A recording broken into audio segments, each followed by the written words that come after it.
Good morning students. हमारे आज के क्लास में हम लोग जो है वह फ्रॉम द डायरी ऑफ एने फ्रैंक के बारे में पढ़ने वाले हैं।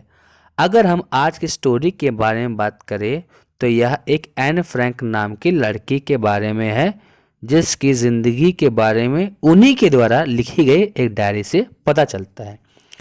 अगर हम बात करें एने फ्रैंक के बारे में तो वह एक ज्यूइश गर्ल है जो कि वर्ल्ड वॉर के टाइम में छुप रही थी नाजीज लोग से।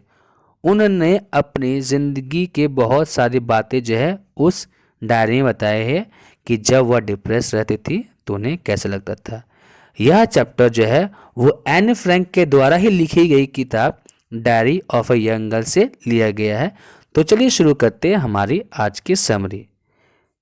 एक 13 साल की स्कूल गर्ल है जिसका नाम है एन फ्रैंक, जो कि बहुत ही ज़्यादा निराशवाद रहती है और हमेशा उदासी रहती है।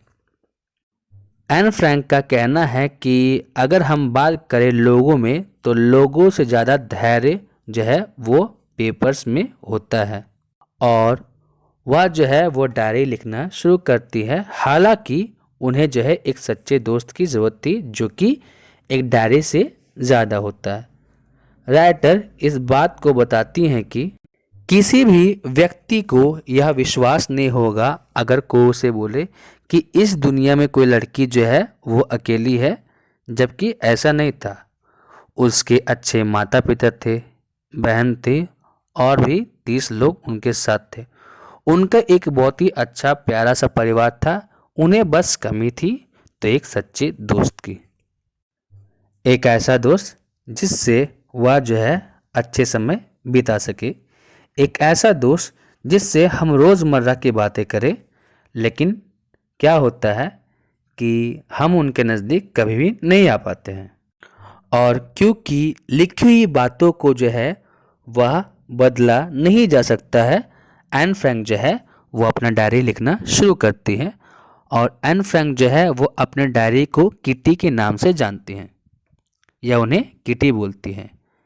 एन फ्रैंक लिखती हैं कि उनके पिताजी जो है वह अपने पिताजी से बहुत ही ज़्यादा स्नेह रखती हैं।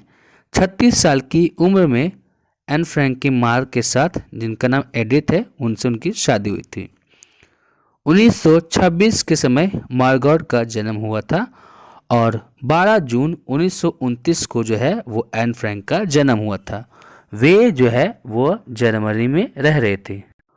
1933 का समय था जब उनके पिताजी जो है वो हॉलैंड चले गए थे। एन फ्रैंक अपनी बहन मार्गरेट के साथ जो है वो एचएन चली गई थी अपनी दादी माँ के पास, और दिसंबर आते आते दोनों बहनें जो है वो अपने पिता के पास पहुंच गई थी। वहाँ पे एन फ्रैंक जो है वो मॉन्टेसरी नर्सरी स्कूल में पढ़ रही थी, और जब वह 6ठी क्लास में थी तो मिसेस क्यूपरस जो है वो वहाँ की हेड मिस्ट्रेस थी। साल के अंत में एक बहुत ही अच्छा उनके लिए विदाई समारोह किया गया था, और जितने भी बच्चे थे उनकी सारे के सारे की आंखों में आंसू भरे हुए थे। एन फ्रैंक जो है वो अपनी ग्रैंड मदर से बहुत ही ज़्यादा प्यार करती थी, और 1941 के समर में जो है वह बीमार हो गई थी और उनका ऑपरेशन भी चला था। लेकिन दुर्भाग्यवश जनवरी 1942 में उनकी मृत्यु हो गई, और उनकी मृत्यु का असर जो है वो एन फ्रैंक पे बहुत ही ज़्यादा पड़ा था। एन फ्रैंक के जन्मदिन के अवसर पर जो है वह एक कैंडल अलग से जलाया गया था उनकी दादी माँ के नाम पे। एन फ्रैंक लिखती है कि उनके परिवार के जितने भी चारों सदस्य हैं वह बहुत ही खुशी के साथ हैं। उन्हें अपनी डायरी से बहुत ही ज़्यादा स्नेह भाव था। यहाँ पे एक इवेंट बताया गया है जो कि 20 जून 1942 शनिवार के दिन हुआ था। डायरी में वह बताती हैं कि अभी का समय जो है वह रिज़ल्ट का समय है। सारे के सारे बच्चे जो है वो बहुत ही नर्वस है कि उनका रिज़ल्ट क्या होने वाला है। बहुत सारे लड़के जो है वो शर्त लगा रहे, बच्चे शर्त लगा रहे हैं कि उनका रिज़ल्ट क्या होगा क्या नहीं होगा। सारे के सारे बच्चे जो है वह पास हुए थे, लेकिन एन फ्रैंक को जो है वो अपनी मैथ्स के पेपर पे भरोसा नहीं था, क्योंकि उनका जो मैथ्स जो है वो कुछ खास अच्छा नहीं था।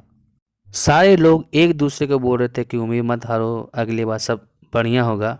उनके स्कूल में 9 टीचर्स थे और मिस्टर कीसिंग जो है वो उन्हें मैथ पढ़ाते थे।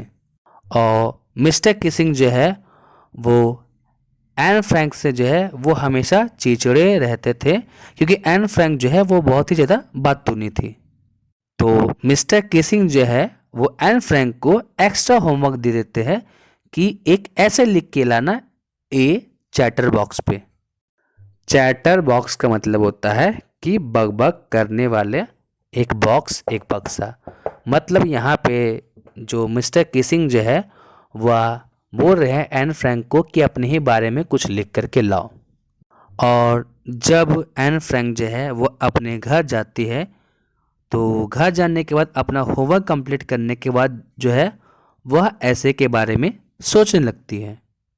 और तभी अचानक से उनके माइंड में जो है वह एक आइडिया आता है, एक विचार आता है।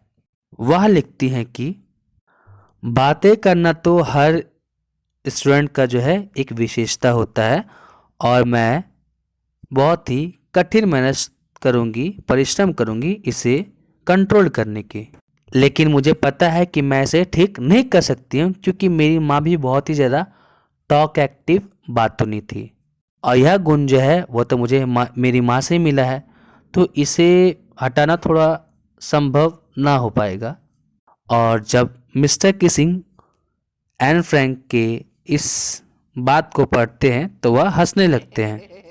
तब दोबारा मिस्टर किसिंग जो है वह एन फ्रैंक को एन इनकॉरिगेबल चैटर बॉक्स के में ऐसे लिखने देती है।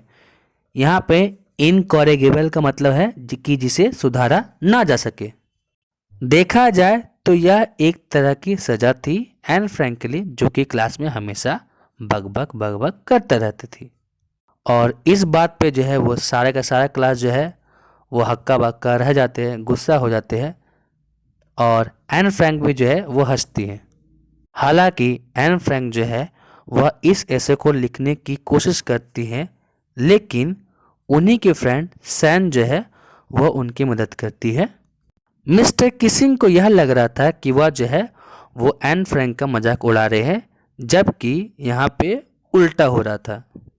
तो इस बार का जो ऐसे लिया गया वह एन फ्रैंक ने पोयम के पैटर्न में लिखा था। एन फ्रैंक जो है वह उस पोयम को जो है वह क्लास में बताती है कि एक जगह पे एक मदर डक थी और एक फादर स्वन थे, जिनके 3 डकलिंग्स थे। और जो डकलिंग्स जो है वह उन्हें पीट पीट करके मार दिया गया था, क्योंकि उनके पिता को यह पसंद नहीं था कि वो हमेशा क्वैक क्वैक करते रहे। जिस पे एन फ्रैंक के सारे जो दोस्त लोग जो है वह हंस रहे थे, क्योंकि उन्हें पता था कि यह जो है वह पोयम जो है वो मिस्टर किसिंग के बारे में ही बताया गया है। ये तो किस्मत मानिए कि एन फ्रैंक का अच्छा था कि उनके जो टीचर जो है वह उन्हें सही तरीके से समझने का कोशिश किया। कविता पढ़ने के बाद जो है उन्होंने अपनी टिप्पणी दी, और उस दिन के बाद से जो है वो एन फ्रैंक को जो है वह क्लास में बात करने की इजाज़त दे दी गई थी, और उन्हें किसी भी तरह का एक्स्ट्रा होमवर्क नहीं दिया जाता था। और तब से मिस्टर किसिंग जो है खुद जोक बनाना भी शुरू कर देते हैं। तो यही था हमारा आज का story from the diary of Anne Frank, written by Anne Frank. So I think our today's video was quite beneficial to you. If you like the video, subscribe to our channel for latest update. Until then, stay tuned. Thank you.